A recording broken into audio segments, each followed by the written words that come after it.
Shri Gayatri tours and travels Chardham Yatra complete travel plan. Hi అందరికీ నమస్కారం. Welcome to its TV health. నేను మీ యాంకర్ త్రిపుర. ప్రస్తుతం మనతో పాటు ఉన్నారు doctor Suma Sandhyala, plastic and cosmetic surgeon. వారితో మాట్లాడి అసలు కాస్మెటిక్ సర్జన్ అంటే ఏంటి, అసలు హెయిర్ ట్రాన్స్ప్లాంటేషన్ ఎలా చేస్తారు, ప్లాస్టిక్ సర్జరీస్ ఎలా చేస్తారు, గ్లూటోథెన్ ఎలా హెల్ప్ చేస్తుంది అనేది మేడంని అడిగి తెలుసుకుందాం. Hello ma'am. హలో అండి. బయట మార్కెట్లో చిన్న చిన్న క్లినిక్స్లో కూడా పెట్టేసుకుని డర్మటాలజిస్ట్ అని చెప్పేసి బోర్డ్స్ పెట్టేసుకుంటున్నారు. సో జనాలకి ఏ డాక్టర్ని చూస్ చేసుకోవాలి, ప్రాపర్ డర్మటాలజిస్ట్ని ఎలా చూస్ చేసుకోవాలనేది అవగాహన లేదు. కరెక్ట్ డాక్టర్ని చూస్ చేసుకోవాలంటే ఎలా చూస్ చేసుకోవాలి? సో యూజువల్గా కాస్మెటిక్ ప్రొసీజర్స్ చాలా పాపులర్ కాబట్టి ఈ మధ్య అందరూ ఆ కాస్మెటాలజిస్ట్ అని పెట్టేసుకొని చాలామంది నడిపించేస్తున్నారు సెంటర్స్. వాళ్ళందరూ క్వాలిఫైడ్ డాక్టర్స్ కాదు. సో ఒక క్వాలిఫైడ్ డాక్టర్ అంటే కాస్మెటిక్ ప్రొసీజర్స్ కోసం ఏదో డర్మటాలజిస్ట్ ఆర్ ప్లాస్టిక్ సర్జన్. అంటే నాన్ సర్జికల్స్ అన్ని డర్మటాలజిస్ట్, కాస్మెటిక్ సర్జరీస్ అన్ని ప్లాస్టిక్ సర్జన్ చేస్తారు. ఎలా చూస్ చేసుకోవాలి అంటే ఫస్ట్ బేసిక్ డిగ్రీ అందరూ ఎంబీబీఎస్ చేస్తారు. దాని తర్వాత ప్లాస్టిక్ సర్జన్ అయితే MS general surgery, MCh plastic surgery, ఇది super specialisation. Or DNB plastic surgery అని కూడా చేస్తారు. నార్మల్గా మన నేమ్ పక్కన డిగ్రీస్తో పాటు ఒక నంబర్ పెడతాం, అది లైసెన్స్ నంబర్ అనమాట, మన రిజిస్ట్రేషన్ నంబర్. మనం నార్మల్గా చేసిన తర్వాత ఎంసీఐ రిజిస్ట్రేషన్ నెంబర్ అని ఒకటి వస్తుంది. తర్వాత మనం ఎక్కడైతే ప్రాక్టీస్ చేస్తున్నామో, ఫర్ సపోజ్ తెలంగాణ అనుకోండి, తెలంగాణ మెడికల్ కౌన్సిల్కి ఒక నెంబర్ ఇస్తారు.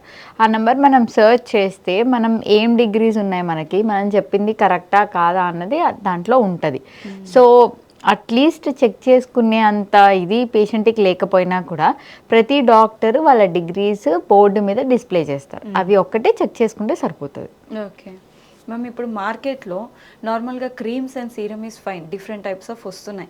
బట్ కొరియన్ అంటే 10 steps of Korean skin care అని చెప్పేసి ఇప్పుడు ఎక్కువ ట్రెండ్ అవుతుంది. అండ్ చాలామంది ఇన్ఫ్లుయెన్సర్స్ కూడా యూస్ చేయడము, అది టెలికాస్ట్ చేయడం జరుగుతుంది. నిజంగా ఈ కొరియన్ సీరమ్స్ కానీ క్రీమ్స్ కానీ మన హ్యూమన్ ఫేస్కి ఏమాత్రం అది హెల్ప్ అవుతుంది మ్యామ్? దాని మీద మీ అభిప్రాయం ఏంటి? సో నాకు చాలామంది అడుగుతూ ఉంటారు, having a good bright skin with even tone, sprinkles and healthy skin is important. దానికి కావాల్సిన different kinds of creams, serums, lotions వాడచ్చు అండ్ వేరియస్ ప్రొసీజర్స్ కూడా చేపించుకోవచ్చు. కొరియన్ స్కిన్నే కావాలా అంటే యూజువల్లీ ఏంటంటే it's genetic. Korean skin texture, ఆ nature of the skin, type of the skin జెనెటిక్గా వస్తుంది. ఇంకొకటి క్లైమేటిక్ కండిషన్స్, వాళ్ళ క్లైమేట్కి తగ్గట్టు ఆ కండిషన్స్ని బట్టి వాళ్ళ స్కిన్ ఇది కూడా రెస్పాండ్ అవుతుంది. సో ప్రతి కొరియన్ ప్రోడక్ట్ని మనకి వాడగలం, మన స్కిన్లో కూడా వాడితే అలాగే వచ్చేస్తుంది అని కాదు. కానీ ఎవరి స్కిన్ నేచర్ని బట్టి, వాళ్ళ స్కిన్ ప్రాబ్లమ్ని బట్టి క్రీమ్ సెలెక్ట్ చేసుకోవాలి. జస్ట్ బికాజ్ కొరియన్ ప్రొడక్ట్స్ వల్ల అలా స్కిన్ ఉంటుంది అని అడ్వర్టైజ్ చేసినంత మాత్రాన అవన్నీ నాట్ వెరీ యూస్ఫుల్. అంటే ఇప్పుడు చూస్తున్నాం కదా మ్యామ్, నైట్ షీట్ మాస్క్ అని చెప్పేసి అది మన స్కిన్కి అబ్జర్వ్ అయిపోతుంది. అంటే గ్లాస్ స్కిన్, ఓవర్ నైట్లో గ్లాస్ స్కిన్ వస్తుంది అని చెప్పేసి. నిజంగా మన స్కిన్ నార్మల్గా ఇన్ జనరల్గా మనం తీసుకునే ఫుడ్ తీసుకున్నా కానీ, ప్రాపర్గా ఇంటేక్ ఏది తీసుకున్నా కానీ అంత గ్లో అయితే రాదు. సో ఓవర్ నైట్లో ఈ గ్లాస్ స్కిన్ అనేది పాసిబుల్ అవుతుందా మ్యామ్? ఎప్పుడైనా స్కిన్ టెక్స్చర్ని ఓవర్ నైట్లో ఆర్ వన్ సిట్టింగ్లో, వన్ ట్రీట్మెంట్లో వండర్ఫుల్గా వచ్చేస్తుంది అని ఎప్పుడు ఎవరు ఏ డాక్టరు చెప్పరు. అలా క్లెయిమ్స్ ఆర్ నాట్ కరెక్ట్. అంటే మనకు ఉన్నదానికంటే ఎప్పుడు బెటర్మెంట్ అవుతుంది and it should be on going process. ఇప్పుడు ఫర్ సపోజ్ మనకి ఏదైనా ట్యాన్ అయింది స్కిన్, ఎక్కడో సన్ ఎక్స్పోజర్ అయ్యి వచ్చాము, మనం anti tanning procedure, detan procedures చేయించుకుంటున్నాం. సో ఫస్ట్ కొంచెం పిగ్మెంటేషన్ తగ్గి దాని తర్వాత అదొక ఆన్ గోయింగ్ ప్రాసెస్ లాగా స్కిన్ బ్రైటనింగ్కి కానీ, స్కిన్ మెయింటెనెన్స్కి కానీ చేయించుకుంటూ వెళ్ళాలి. అంటే రోజు దానికి పోషణ అంటూ చెయ్యాలి. ఒక్క సిట్టింగ్తో మిరాక్యులస్గా అన్నీ అయిపోవాలి, revert back, very fair skin, revert back to normal అలా ఉండడం కష్టం. సో మనం ఎన్ని సెషన్స్ చెప్తే అన్ని చేయించుకోవాలి and it's an on going process. Breast implantation అని చెప్పేసి ఎక్కువ ఈ మధ్య కాలంలో వింటూ ఉన్నాము. రీసెంట్గా కూడా ఒక ఆర్టిస్ట్, నేమ్ వద్దు, ఆ హీరోయిన్ కూడా తన ప్లాట్ఫామ్ని యూజ్ చేసుకొని చెప్పడం జరిగిందనమాట. దానివల్ల మైనస్ చెప్పడం జరిగింది. సో ఇంప్లాంటేషన్ అనేది అంటే ఇంత ఎంజీ అని ఏమైనా ఉంటుందా, లేకపోతే ఎక్కువ పెట్టించుకోవడం వల్ల ఎటువంటి సైడ్ ఎఫెక్ట్స్ కానీ అలాంటిది ఏమైనా ఉంటుందా మ్యామ్? సో యూజువల్గా మీరు మెన్షన్ చేసిన సిచ్యువేషన్ నేను కూడా చూశాను.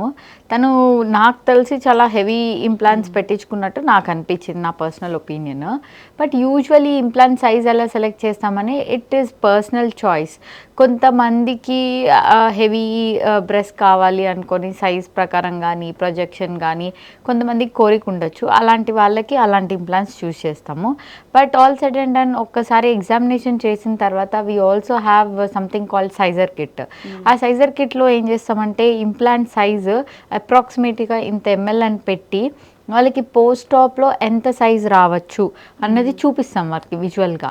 So then patients will be able to tell నాకు ఇది ఎక్కువ అనిపిస్తుంది, ఇంత సరిపోతుంది అని. డిపెండింగ్ అపాన్ దట్ మేము ఇంప్లాంట్ సైజ్ చూస్ చేస్తాం. The second thing is implant size పెద్దదైతే కాంప్లికేషన్సా అంటే యూజువల్లీ మనం మరీ హెవీ ఇంప్లాంట్స్ పెట్టడానికి ట్రై చెయ్యము. According to the body habitus, chest measurements and also the breast take off points మెజర్మెంట్స్ని బట్టి ఇంప్లాంట్స్ చూస్ చేస్తాం. And also the personal choice as well. Too huge implants always హెవీగా ఉంటాయి and సాగిపోయే chances ఉండొచ్చు. But it depends on the person's choice as well as their body habitus. Okay ma'am, ఇప్పుడు implantation గురించి మాట్లాడుకున్నాం కాబట్టి if in case ఒకవేళ అమ్మాయి బిఫోర్ మ్యారేజ్ ఇంప్లాంటేషన్ చేయించుకుంది, సో ఆఫ్టర్ మ్యారేజ్ నార్మల్గా బ్రెస్ట్ మిల్క్ అనేది బేబీకి ఇవ్వాల్సి వస్తుంది కాబట్టి ఆ ఇంప్లాంటేషన్ వల్ల బ్రెస్ట్ మిల్క్ ఏమైనా రాకపోవడం కానీ లేకపోతే ఎటువంటి అంటే ఏమైనా ఇన్ఫెక్షన్స్ అయ్యే ఛాన్సెస్ కానీ ఏమైనా ఉంటుందమ్మా? సో నార్మల్గా బ్రెస్ట్ ఇంప్లాంట్స్ ఎక్కడ ప్లేస్ చేస్తాము అంటే బ్రెస్ట్ గ్లాండ్ కింద కానీ ఆర్ మజిల్ కింద కానీ ఆర్ జ్యువెల్ ప్లేన్ అంటాం. సో ఈ ఏరియాలో బ్రెస్ట్ ఇంప్లాంట్ పెట్టడం వల్ల దానికి ఓవర్లయింగ్ ఉన్న బ్రెస్ట్ గ్లాండ్లో నార్మల్ మిల్క్ సెక్రీషన్ అండ్ లాక్టేషన్కి హెల్ప్ చేయడానికి అన్నీ నార్మల్గానే ఉంటాయి కాబట్టి they usually can do their normal breast feeding. But uh during that time infect అవుతుందా అంటే యూజువలీ బ్రెస్ట్ ఇంప్లాంట్ మనం బాడీలో పెట్టిన తర్వాత it is surrounded by something called a capsule. అలా కవర్ అవుతుంది కాబట్టి యూజువల్లీ లాక్టేషన్ టైంలో కూడా infection chance are very minimal. And unmarried గర్ల్స్లో ఇంప్లాంట్ అయితే they can go ahead with pregnancy and lactation as normal women. Okay ma'am, ఇప్పుడు implantation చేయించుకున్న తర్వాత ఈ ఫిగర్ అంటే నాకు ఇంకొద్దు రిమూవ్ చేయించేసుకుందామంటే స్వాగ్ అయ్యే ఛాన్సెస్ ఉందా? స్వాగ్ అయిన తర్వాత మళ్ళీ దాన్ని నార్మల్ స్టేజ్కి తీసుకొచ్చే ఛాన్స్ ఏమైనా ఉంటుంది? సో అది depends on the implant size. నార్మల్గా ఏంటంటే బ్రెస్ట్ ఇంప్లాంట్ పెట్టినప్పుడు ఎంతో కొంత స్కిన్ స్ట్రెచ్ అవుతుంది. సో ఇంప్లాంట్ తీసేసిన వెంటనే వాల్యూమ్ డీఫ్లేషన్ అంటే అంత వాల్యూమ్ బయటకు వచ్చేసి కాబట్టి లూజ్గా అయిపోతుంది. అది ఎంత డిగ్రీలో సాగిపోతుంది అన్నది depends on the size of the implant and skin elasticity. So మరీ సాగి ఉంటే they might need breast lift. Otherwise implants ఎప్పుడైనా బై చాయిస్ రిమూవ్ చేయించుకోవచ్చు. But we'll tell them that your breast looks deflated అంటే వాల్యూమ్ లేకుండా ఉంటుంది. If they are okay with it will remove the implants. Okay ma'am, age limit ఏమైనా ఉంటుంది అంటే ఇంత age వరకే ఉంచుకోవాలి తర్వాత రిమూవ్ చేసేయాలనేసి ఏమన్నా? సో యూజువలీ మనం ఇంప్లాంట్స్ పెడితే it is for life time. ఇంత టైం తర్వాత ఇంత వారంటీ అనో ఇంత ఎక్స్పైరీ డేట్ అనో ఇంప్లాంట్స్కి ఏమీ లేదు. ఎప్పుడు తీసేయాలి అన్న కూడా గైడ్లైన్స్ ఏం లేవు. అంటే ఏజ్ యూజువలీ మొన్న ఒకళ్ళు 55 yearsకి ఇంప్లాంట్ పెట్టాం. It is women's personal choice. So ఎన్ని రోజులు ఉంచుకోవాలి అంటే తీయాల్సిన అవసరం లేదు. But if the patient doesn't want నాకు ఇంకొద్దు ఇంప్లాంట్స్ అని ఒక ఏజ్ తర్వాత బరువుకో ఆర్ ఇంకా నేను దీన్ని ఆల్రెడీ ఎంజాయ్ చేసేసాను ఇంకా వద్దు అనుకున్న వాళ్ళు తీయించుకోవచ్చు ఎప్పుడైనా. ఓకే మ్యామ్, మేము రీసెంట్ టైమ్స్లో ఎక్కువ వింటున్నాం మామీ మేకోవర్ అని చెప్పేసి. అసలు మామీ మేకోవర్ అంటే ఏంటి మ్యామ్? సో మామీ మేకోవర్ అంటే ఏంటంటే ఇది ఒక పాపులర్ టర్మ్.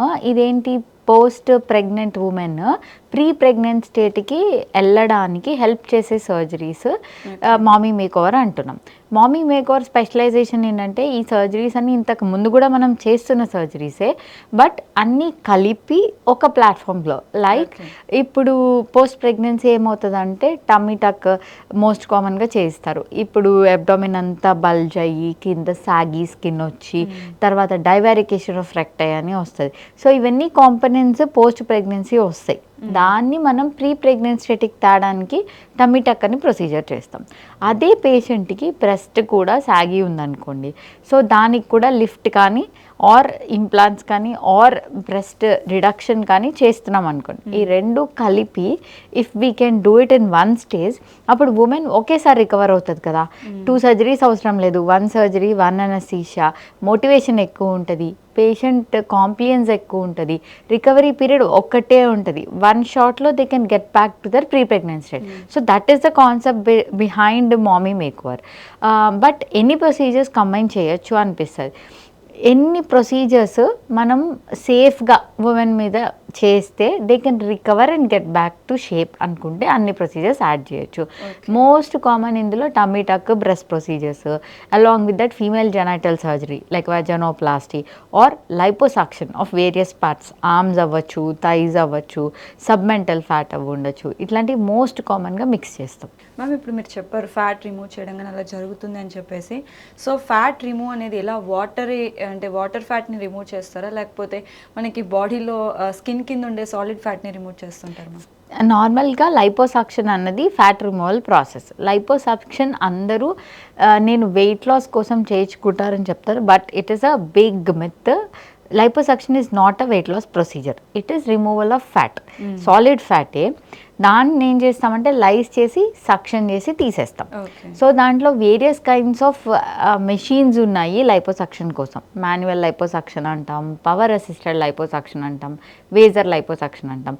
వేజర్ లైపోసక్షన్లో అల్ట్రాసౌండ్ ఎనర్జీ వాడి అప్పుడు ఫ్యాట్ని గుజ్జుగా చేసేస్తుంది, దాన్ని ఆస్పిరేట్ చేసి తీసేస్తాం. సో ఇట్లాంటివి వేరియస్ ఎనర్జీ బేస్డ్ లైపోసక్షన్స్ కూడా ఉన్నాయి. లైపోసక్షన్లో సాలిడ్ ఫ్యాట్ని మనం ఆస్పిరేట్ చేసి చిన్న చిన్న హోల్స్ ద్వారా క్యాన్లాస్ని పంపించి ఆస్పిరేట్ చేసి తీసేస్తాం. ఓకే మ్యామ్, ఇప్పుడు అంటే చాలామంది వాళ్ళకి కొన్ని ఫేవరెట్ హీరో ఆర్ హీరోయిన్స్ ఉంటుంటారు, సో వాళ్ళకి అనిపిస్తుంది వాళ్ళలాగా చేంజ్ అవ్వాలి, వాళ్ళలాగా చేయించుకోవాలి, నేను ఐబ్రోస్, నోస్, లిప్స్ అని చెప్పేసి చూసుకుంటారు. సో ఇప్పుడు ఒక for example if Mahesh Babu ఉన్నారు, సో ఒక పర్సన్ వచ్చి నాకు ఇలా చేయండి, నాకు ప్లాస్టిక్ సర్జరీ అనేది ఇలా చేయండి, లేకపోతే కాస్మెటిక్ సర్జరీ ఇలా చేయండి అంటే అది పాసిబుల్ అవుతుందా మ్యామ్? సో మహేష్ బాబు అనే కాదు, ఏ యాక్టర్ అన్నా అలాంటి ఫేస్ నాకు కావాలి అంటే అట్లాంటివి కుదరదు.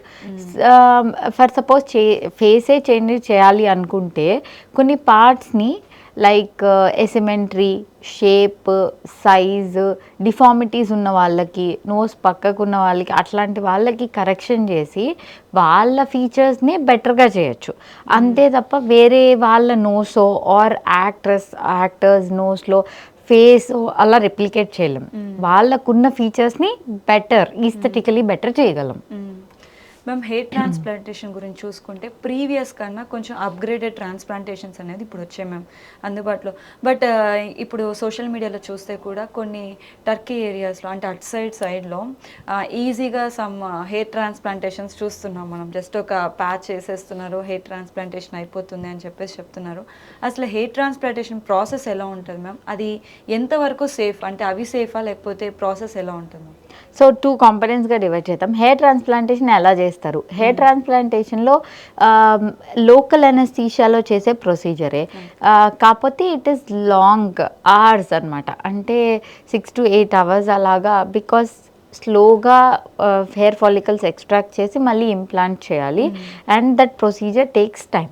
But completely under local anaesthesia, మన స్కాల్ప్ అంతటికి లోకల్ అనస్థెటిక్ బ్లాక్స్ ఇస్తాము, దాంతో స్కాల్ప్ అంతా నంబ్ అయిపోతుంది. And then we start harvesting grafts and then అంతా హార్వెస్ట్ అయిపోయిన తర్వాత ఇంప్లాంటేషన్. సో ఇది sequence.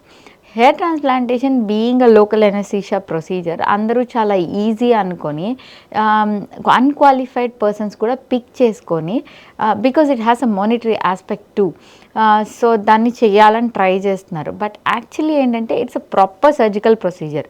Though it is done under local anaesthesia, అన్ని సర్జికల్ కేర్ అంటే aseptic conditions, sterile precautions and protocol for the surgery అన్నది follow అవ్వాలి. Why get it done with the board certified plastic surgeon అంటే ఇప్పుడు ఈ techniques కానీ పాటించడం కానీ పోస్ట్ ఆప్ ప్రోటోకాల్ కానీ వాళ్ళకి ఆల్రెడీ తెలిసి ఉంటుంది కాబట్టి వాళ్ళ హ్యాండ్స్లో అయితే సేఫ్. ఇంకొకటి ఎంత టర్కీలో చేయించుకోవాలా అంటే usually depends on the advertisement అనిపిస్తుంది. They are advertising too much for which patients are getting attracted. But usually ఆ మెథడ్స్ అన్నీ వెరీ గుడ్ హ్యాండ్స్ మనకి ఇండియాలోనే అవైలబుల్గా ఉన్నాయి, మనకి హైదరాబాద్లోనే ఇస్తున్నాము. అదే మంచి టెక్నిక్సే, but marketing or advertising reach ఎక్కువ ఉంది వాళ్ళకి అంతే. But we're very efficient in hair transplants, we can do very good hair transplants. అది అక్కడికే వెళ్ళి చేయించుకోవాల్సిన అవసరం అయితే లేదు. ఓకే మ్యామ్, ఇప్పుడు లైక్ స్కిన్ టోన్ జనరల్గా మనం పుట్టినప్పటి నుంచి మనకు ఒక స్కిన్ టోన్ ఉంటుంది. సో కొన్ని క్లినిక్స్ ఒక ఫేక్ అడ్వర్టైజ్మెంట్స్ జరుగుతూనే ఉన్నాయి. అయితే మా క్లినిక్కి రండి, ఒక ఫ్యూ అవర్స్ అంతే మీ స్కిన్ టోన్ అనేది చేంజ్ అవుతుంది అని చెప్పేసి అంటారు. సో మాకుండే డౌట్ ఏంటంటే మ్యామ్, నిజంగానే స్కిన్ టోన్ అనేది చేంజ్ అవుతుందా? ఇప్పుడు ఆ స్కిన్ టోన్ని నల్లగా ఉండాలి తెల్లగా చేస్తారు అంటే అది తప్పు, అట్లా జరగదు. But what we can do, యూజువల్గా మనం ఇప్పుడు స్కిన్ టోన్ కోసం కామన్గా వినేవి గ్లూటథయోన్ డ్రిప్స్ అని చెప్పి బాగా వింటున్నారు, ఎక్కువ మంది అవే అటెంప్ట్ చేస్తున్నారు. ఏం చేస్తుంది ఈ గ్లూటథయోన్ అంటే మన బాడీలో మెలనిన్ స్టిమ్యులేటింగ్ హార్మోన్ని తగ్గిస్తుంది. అది తగ్గించడం వల్ల ఓవరాల్ పిగ్మెంట్ ప్రొడక్షన్ తగ్గుతుంది. సో నార్మల్గా మీకు అంటే సన్ ఎక్స్పోజర్ వల్ల ట్యాన్ అయినా ఆర్ పిగ్మెంటేషన్ వచ్చినా, ఏజ్ రిలేటెడ్ పిగ్మెంటేషన్ వచ్చినా, ఇలాంటివన్నీ జనరల్గా మెలనిన్ స్టిమ్యులేటింగ్ హార్మోన్ తగ్గడం వల్ల పిగ్మెంటేషన్ తగ్గుతుంది. సో ఇది కూడా గ్లూటథయోన్ మీద మనం ఉన్నంతసేపు ఆ ఎఫెక్ట్ కనిపించి యూజువల్లీ దాని తర్వాత తగ్గిపోతుంది. అందుకే మేము చెప్తాము, if you are having any events occasions అప్పుడు తీసుకుంటే the face will be better, glow ఉంటుంది. అండ్ ఆల్సో తర్వాత మెయింటెనెన్స్ చేసుకుంటే సరిపోతుంది. It doesn't change colour, skin టోన్ని మొత్తం నల్లగా తెల్లగా చేయదు, but betterment of the tone అంటే కొంచెం పిగ్మెంటేషన్ తగ్గించడం, స్కిన్ని బ్రైట్ చేయడం, మోర్ ఈవెన్ టోన్ చేయడం చేయొచ్చు. ఓకే, మీరు ఇప్పుడు చెప్పారు కదా మ్యామ్ గ్లూటథయోన్ స్ట్రిప్స్ అనేది యూజ్ అవుతుంది అని చెప్పేసి. సో మనకి అదే గ్లూటథయోన్ క్యాప్సూల్స్ రూపంలో అవైలబుల్ ఉన్నాయి. రీసెంట్గా నేను ఒక మార్కెట్కి వెళ్ళినప్పుడు చూసా గ్లూటథయోన్ సోప్ అని చెప్పేసి. సో నిజంగానే సోప్ హెల్ప్ చేస్తుందా మ్యామ్? క్యాప్సూల్స్ అంటే మనం ఇంటేక్ తీసుకుంటాము, బట్ సోప్ అనేది మనము అంటే ఇట్స్ అ గ్రేట్ అసెస్మెంట్. నార్మల్గా ఏంటంటే ivy is the best action, highest amount of effects చూపిస్తుంది. దాంతోపాటు next will come the oral, దాని తర్వాత ఇది కూడా క్రీమ్స్ సోపులు కూడా వాడుతున్నారు. బట్ దాని మీద ఎంత ఎఫెక్ట్ వస్తుందో తెలియదు, but ivy is the most effective. Okay, దానికి ఏమైనా ఏజ్ లిమిట్ ఉంటుందా మ్యామ్? ఈ ఏజ్ వాళ్ళే తీసుకోవాలి? యూజువల్లీ ఏం ఏజ్ లిమిట్ లేదు గ్లూటథయోన్కి. గ్లూటథయోన్ మన బాడీలో ఉండేదే యాంటీ ఆక్సిడెంట్. విత్ ఏజ్ అంటే గ్రోయింగ్ ఏజ్తో పాటు దాని లెవెల్స్ తగ్గుతాయి. దానివల్ల ఏజింగ్ సైన్స్ అవన్నీ తగ్గించుకోవడం కోసం గ్లూటథయోన్ మనం ఇస్తున్నాం. సో దానికి ఏం ఏజ్ లిమిట్ అలా ఏం లేదు. ఓకే మ్యామ్, ప్లాస్టిక్ సర్జన్కి కాస్మెటిక్ సర్జన్కి కానీ డర్మటాలజిస్ట్కి డిఫరెన్స్ ఏంటి ma'am? So usually plastic surgeon అంటే కాస్మెటిక్ సర్జరీస్ చేస్తారు. లైక్ ఇప్పుడు మీరు అడిగినట్టు body contouring, liposuctions, breast surgery, hair transplants, man boobs, gynaecomastia surgeries, ఇట్లా సర్జికల్ కరెక్షన్స్ అంతా ప్లాస్టిక్ సర్జన్స్ చేస్తారు. సో నాన్ సర్జికల్ పార్ట్ అన్నీ డర్మటాలజిస్ట్ చేస్తారు. యాజ్ ఏ కాస్మెటిక్ సర్జన్గా మీకున్న సర్జరీస్లో ఏది టఫెస్ట్ సర్జరీ అనిపిస్తుంది మ్యామ్? కొంచెం టైం టేకెన్. నాకు యూజువల్గా tough in the sense patient related ఒకటి, ఇంకొకటి and result oriented. Patient related tough ఎక్కువ రైనోప్లాస్టీ అనిపిస్తుంది, బికాజ్ అది ఫేస్ మీద ప్రామినెంట్ ఫీచర్ ఇస్ నోస్.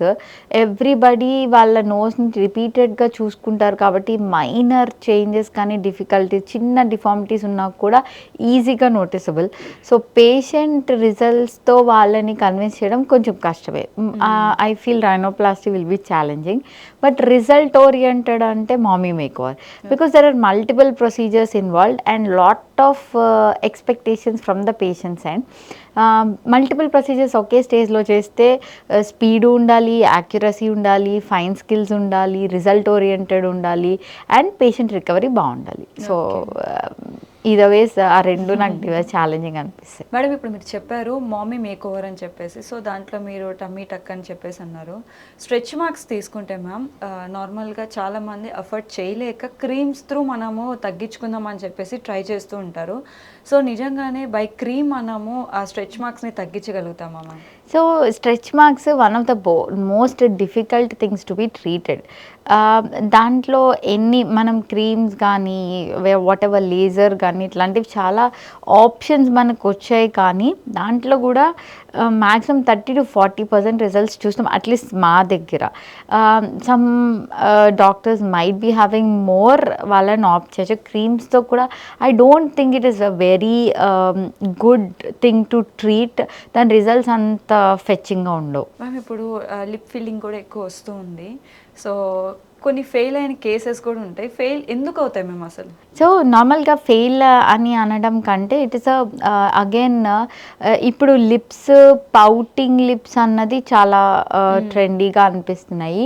కొంతమంది due to the career either screen మీద కనిపించే వాళ్ళు అయి ఉండొచ్చు, ఆర్ యాక్టర్స్లు ఇట్లాంటి వాళ్ళకి దే వాంట్ మోర్ వాల్యూమ్, ఎక్కువ కనిపించాలి అని ట్రై చేస్తూ ఉంటారు. సో ఒక్కొక్కసారి వాళ్ళ ఎక్స్పెక్టేషన్స్కి మించి ఎక్కువ వాల్యూమ్ ఇవ్వడం వల్ల డిస్ఫిగర్మెంట్ రావడం ఇట్లాంటివన్నీ కామన్.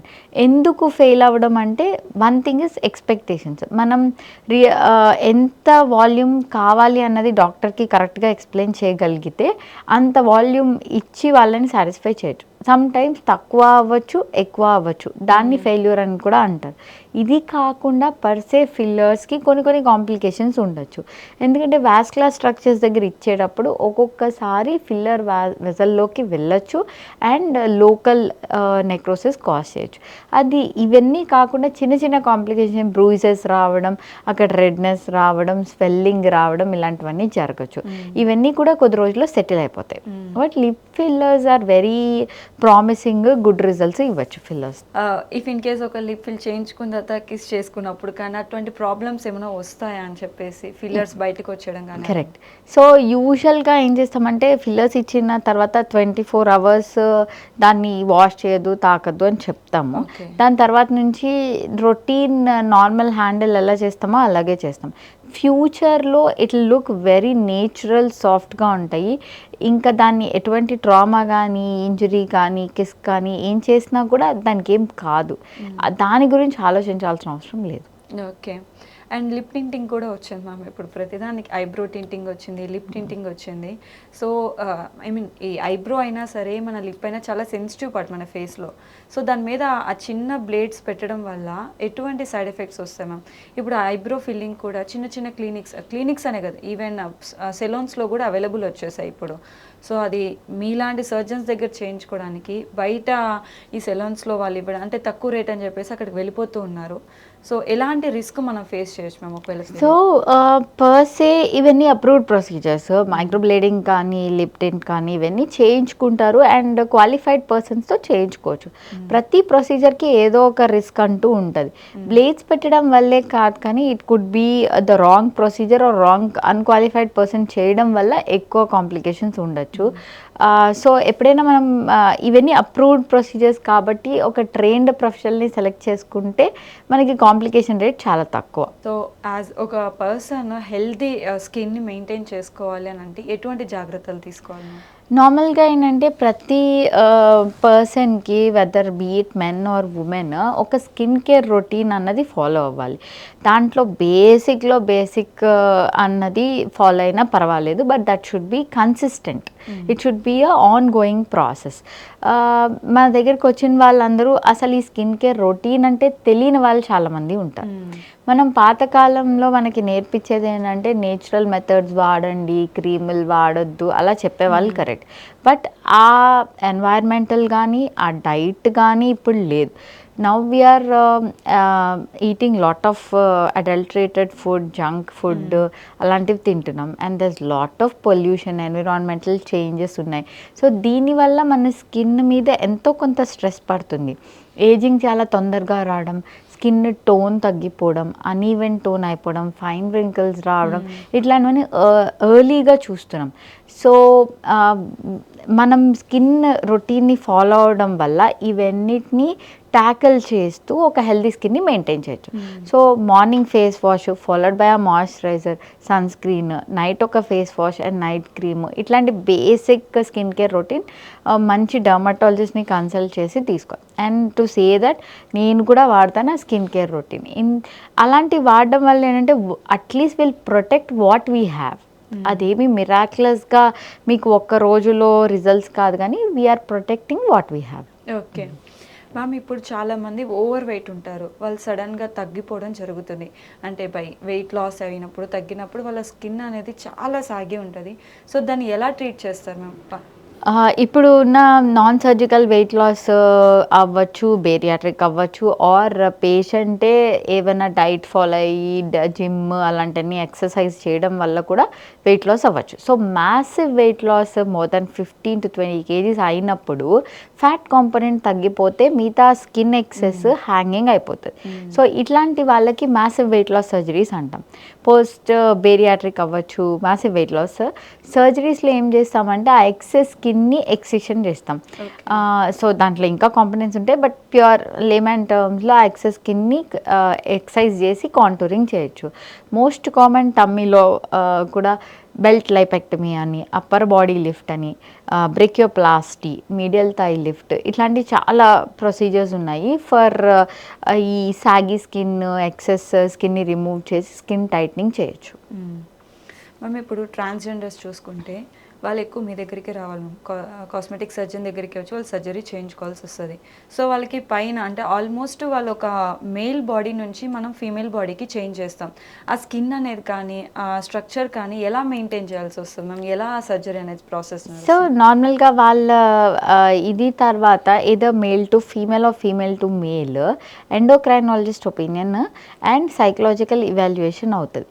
అదన్నీ అయిన తర్వాత first thing is hormonal changes. ఎప్పుడైతే మేల్ టు ఫీమేల్ అయ్యి ఫీమేల్ హార్మోన్స్ కానీ ఫీమేల్ టు మేల్ అయినప్పుడు మేల్ హార్మోన్స్ వచ్చినప్పుడు మన బాడీలో సప్లిమెంటేషన్, దెన్ ఆటోమేటికల్లీ ఆ హార్మోనల్ చేంజెస్ స్టార్ట్ అవుతాయి. సో ఇప్పుడు ఫీమేల్ హార్మోన్స్ ఇచ్చినప్పుడు బ్రెస్ట్ డెవలప్మెంట్ అని చెప్పి హెయిర్ గ్రో అవ్వడం ఇట్లాంటివన్నీ ఆటోమేటిక్గా జరుగుతాయి. అండ్ దీనికి మన సర్జరీస్ యాడ్ చేస్తాం. సో అప్పుడు ఈ హార్మోనల్ థెరపీ అవుతుండగా మనం బ్రెస్ట్ ఇంప్లాంట్స్ అని ఆర్ జెనటల్ సర్జరీ కానీ అండ్ ఫేషియల్ ఫెమినైజేషన్ ప్రొసీజర్స్ ఇట్లాంటివన్నీ చేయొచ్చు. కొంతవరకు హార్మోనల్ రోల్ ఆ అడిషన్వి మనం సర్జికల్గా కరెక్ట్ చేయొచ్చు. ఓకే. సో రీసెంట్గా ఒక ట్రాన్స్జెండర్ని చూసాను మ్యామ్. తను ఈ సైడ్ బోన్స్ అనేది తీసేయడం జరిగింది. అంటే నార్మల్గా మనకి జా బోన్ ఒకటే కదా, అంటే మాకు తెలిసినంత వరకు ఒకటే ఉంటుంది కాబట్టి ఆ బోన్ రిమూవ్ చేసినంత మాత్రాన అంటే మేల్కి అండ్ ఫిమేల్కి ఏమైనా డిఫరెంట్ ఉంటుంది మ్యామ్ ఇక్కడ బోన్ స్ట్రక్చర్? ఇక్కడ మీరు చూస్తే మేల్ ది మోర్ స్క్వేరిష్గా ఉంటుంది అండ్ ఫీమేల్ ది మోర్ కోనికల్గా ఉంటుంది. సో వాళ్ళు ఫీమేల్ టు మేల్ అయినప్పుడు కానీ మేల్ టు ఫీమేల్ అయినప్పుడు ఆ చేంజెస్ ఇస్తాం. సో ఇప్పుడు మీరు అడిగిన దానిలో ఆ స్క్వేర్గా ఉన్న దాన్ని మోర్ కోనికల్గా చేయడానికి ఇక్కడ not the whole bone, part of the bone is contoured అంతే, మొత్తం బోన్ రిమూవ్ చేయం. సో ఇక్కడ స్క్వేరిష్గా ఉంటుంది యూజువల్గా, దాన్ని మోర్ కోనికల్గా కాంటూర్ చేస్తాం అంతే, మొత్తం రిమూవ్ చేయం. సో ఒక మేల్ పర్సన్ ఫిమేల్గా చేంజ్ అవ్వడానికి టోటల్ ఎన్ని సర్జరీస్ ఉంటాయి మేము? అట్లా ఒకటి అని కాదు, ఒక్కొక్కసారి ఏమవుతుంది అంటే అందరికీ క్లాసిక్ ఫీచర్స్ ఏమి ఉండవు. సో కొంతమందికి 2 కామన్ థింగ్స్ ఏంటంటే ఒకటి genital surgery, male to female అన్నా ఫీమేల్ టు మేల్ అన్నా, ఇంకొకటి బ్రెస్ట్ సర్జరీ. ఫీమేల్స్ అంటే ఇంప్లాంట్స్ కానీ బ్రెస్ట్ గురించి పెట్టించుకోవడానికి, మేల్స్ అయితే రిమూవల్ అది చేస్తాం. అలా కాకుండా ఫేషియల్ ఫెమినైజేషన్, కొంతమందికి నోస్, మోస్ట్ కామన్ జా అండ్ నోస్, ఫ్రంటల్ కూడా ఏరియాస్ బాసింగ్ అలా ఉంటాయి మెన్లో అయితే, వెరస్ ఉమెన్లో అయితే మోర్ స్మూత్. సో అవి కూడా చేస్తాం, అలాంటి వేరియేషన్స్ చేస్తాం. ఇప్పుడు ఒక పేషెంట్లో నోస్ బాగానే ఉంది and it looks more feminine, దాన్ని మనం చేయనవసరం లేదు. So it depends on the person again. So glutathione strips గురించి మీరు చెప్పారు కాబట్టి అంటే అది కంటిన్యూస్గా తీసుకోవాల్సి వస్తుందా, లేదా దాంట్లో కూడా సమ్ డోసెస్ అంటే ఇంతవరకే చాలు అనేసి ఏమి ఉంటుంది, ఒక 3 months or 4 months అట్లా? అట్లా అని కాదు, యూజువల్గా మనకి ఈవెంట్స్ ముందు దాన్ని ఒక ప్రోటోకాల్ ప్రకారం ఇస్తాము. Okay. ఆ గ్లూటథయోన్ ఇనిషియల్గా తీసుకున్న తర్వాత ఆ అక్యూట్ ఇది అయిపోయిన తర్వాత మెయింటెనెన్స్ కోసం పోస్ట్ రెగ్యులర్ ఇంటర్వెల్స్లో మెయింటెనెన్స్ డోసెస్ ఇస్తే బెటర్. ఆ టోన్ అలా కంటిన్యూ అవుతుంది.